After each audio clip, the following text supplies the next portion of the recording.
করবা।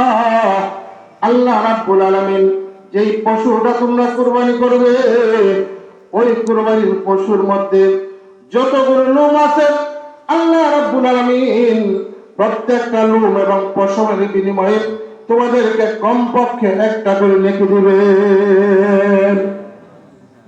যেন বলেন সুবহানাল্লাহ।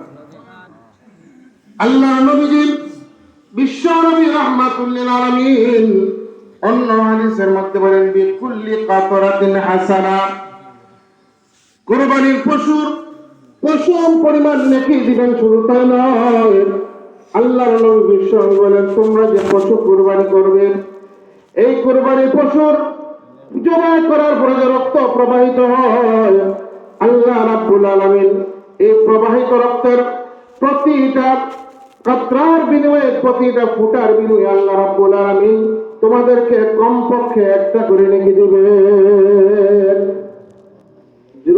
সুবহানাল্লাহ। আল্লাহ রাসূল বলেন, তোমাদের লাভ হলো কুরবানির যে পশু তোমরা জবাই করবে আল্লাহর রাস্তায়, এই কুরবানির পশুর গায়ের মধ্যে যতটা পশম, যতটা লোম আছে, আল্লাহ তাআলা তোমাদেরকে এই প্রতিটা পশমের বিনিময়ে কমপক্ষে কয়টা, কমপক্ষে একটা নেকি দিবেন। আর ঊর্ধ্বে আল্লাহ তাআলা কত দিবেন, এটা আল্লাহ তাআলা ভালো জানেন। সুবহানাল্লাহ। আমরা যে কুরবানির পশু জবাই করব, জবাই করার পরে কি বের হয়? রক্ত বের হয়, রক্ত প্রবাহিত হয়।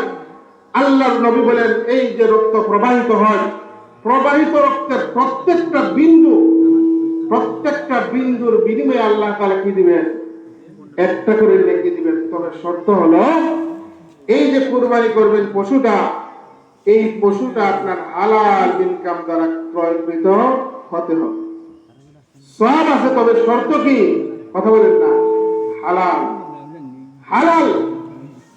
হারাম টাকায়, সুদের টাকায়, ঘুষের টাকায়, অন্যের হক মানার টাকায়, অন্যকে ঠকানোর টাকায় আপনি যত বড় পশু আর উট কুরবানি করেন, আল্লাহ তাআলা এর বিনিময়ে আপনার কি দিবেন না? কিছুই দিবেন না।